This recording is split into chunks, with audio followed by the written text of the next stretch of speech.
palpitações, tremores, suores intensos, medo inexplicável. Eu estou falando de síndrome do pânico, uma doença que está roubando a cena cada vez mais do espetáculo da vida. Para falar sobre este assunto, nós temos aqui o psicólogo Kennedy Gomes Martins. Kennedy, é um prazer tê-lo aqui conosco. Eu que agradeço a presença aqui, Letícia.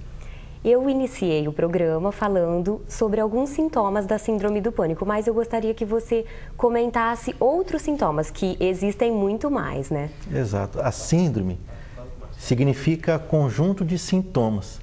Então, no transtorno do pânico, ocorrem vários sintomas ao mesmo tempo, Letícia. Então, são tremores, sudorese, palpitações, né, taquicardia. Esses são sintomas físicos, né, biológicos. Ânsia de vômito, tontura, vertigem. Então, são vários sintomas de ordem física. Mas também ocorrem os sintomas de ordem psíquica. Então, são irritabilidade, nervosismo, uma sensação catastrófica de que algo muito ruim pode acontecer. Agora, imagina tudo isso de uma vez só.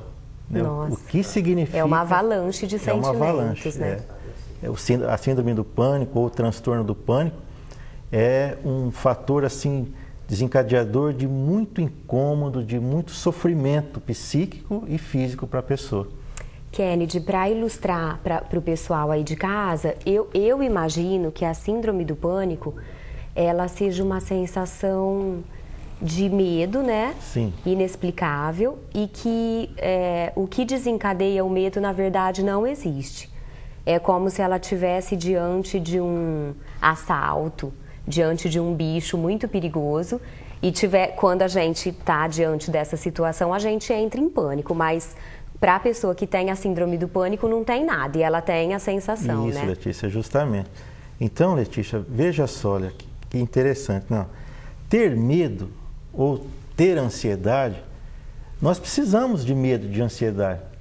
Por quê? Olha, o medo, ele tem por finalidade tirar a gente de um perigo, evitar um risco de vida. Então, ter medo dentro de um nível adequado é útil para o ser humano. Da mesma forma, a ansiedade. Por exemplo, a ansiedade, ela aquece a pessoa para uma ação. Então, a Letícia vai ser convidada para fazer uma palestra. Dá aquela ansiedade. Então, o que a Letícia vai fazer? Vai se preparar, vai ficar mais atenta, você vai estudar o tema adequadamente. Então, esta é a ansiedade boa, que te mobiliza para uma ação com eficiência. Agora, se essa ansiedade ultrapassar o normal, aí ela passa a prejudicar a pessoa. Ela trava, então dá aquele branco, né? A pessoa não sabe se expressar, a pessoa... falta toda a concentração, todo o preparo. E quem tem a síndrome do pânico, Kennedy, sofre e também faz sofrer, né? Exato. Porque quem convive com uma pessoa que está tendo crises constantes, muitas vezes não sabe o que fazer. Tenta ajudar, por exemplo, às vezes a pessoa está tendo uma crise, a outra pessoa, o companheiro ou algum familiar, tenta falar, vamos dar uma volta, respira fundo. Senta, relaxa, e nada é solução, né? Porque vai depender de muita peculiaridade assim, de cada um, né? Para uns, ficar quietinho num canto é o melhor. Para outros, conversar é o melhor. Para outros, estar assim no meio de pessoas dá uma tranquilidade. Então, cada um tem uma forma de atenuar aquele sofrimento inesperado que vem.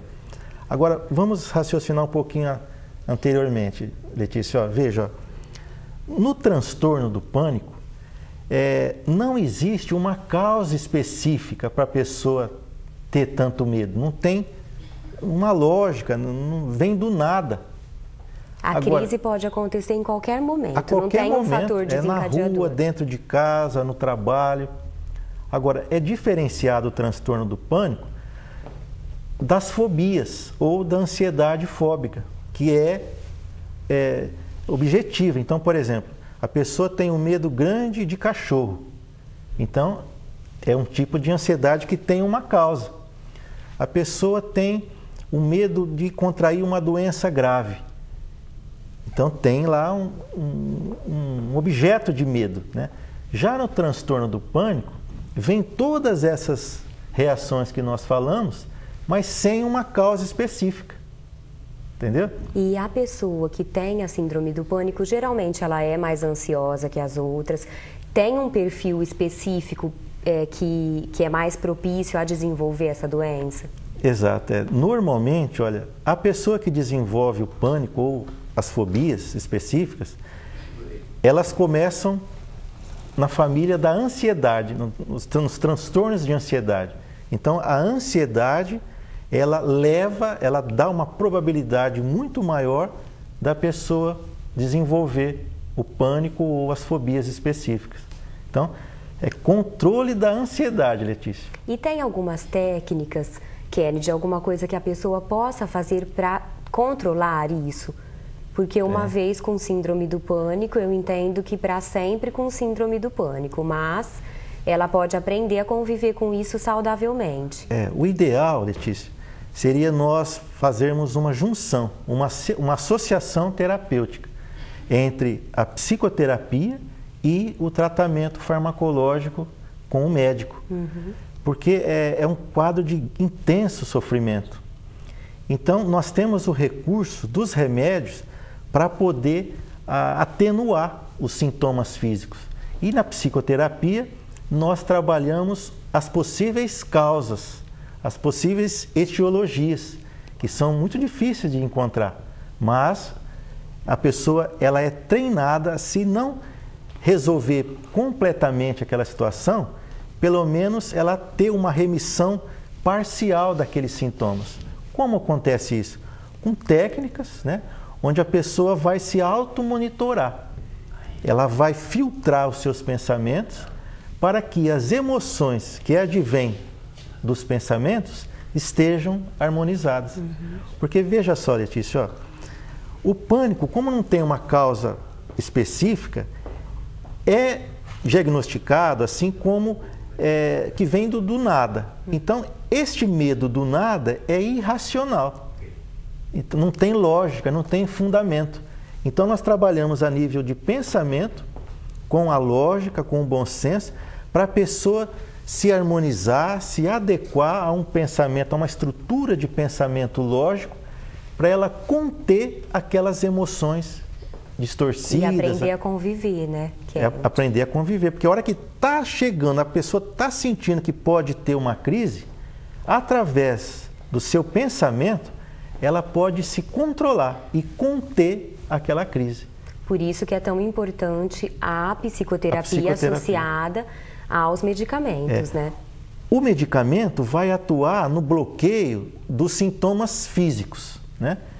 Que é útil, que é importante para evitar, porque imagine tudo isso acontecendo ao mesmo tempo que nós falamos, né? É um turbilhão, né? Realmente. Então, a medicação vai bloquear essas reações físicas. Agora, não é só a parte física que está envolvida, é principalmente a parte psíquica.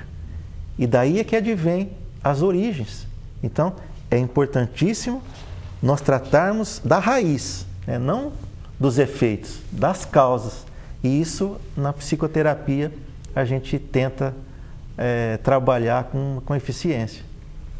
Kennedy, gostaria de agradecer a sua presença aqui. Infelizmente, o nosso tempo é curto, como você mesmo disse anteriormente, né? Letícia, como que eu vou explicar tudo em 10 minutos, né? Mas é para o pessoal aprender um pouco mais sobre a doença e quem quiser se aprofundar, né, precisem procurar outros meios de informação. Mas, como você disse também, uma coisa muito interessante e que eu fiquei muito feliz é que você comentou que este quadro contribui para a informação útil da população. Exato, Letícia. E eu fico muito feliz de você ter essa visão, participar do nosso quadro e também contribuir para informações úteis. Muito obrigada. Eu que agradeço a Letícia, a STZ, e gostaria de até assim, se eu pudesse ter assim alguma ação de incentivo maior,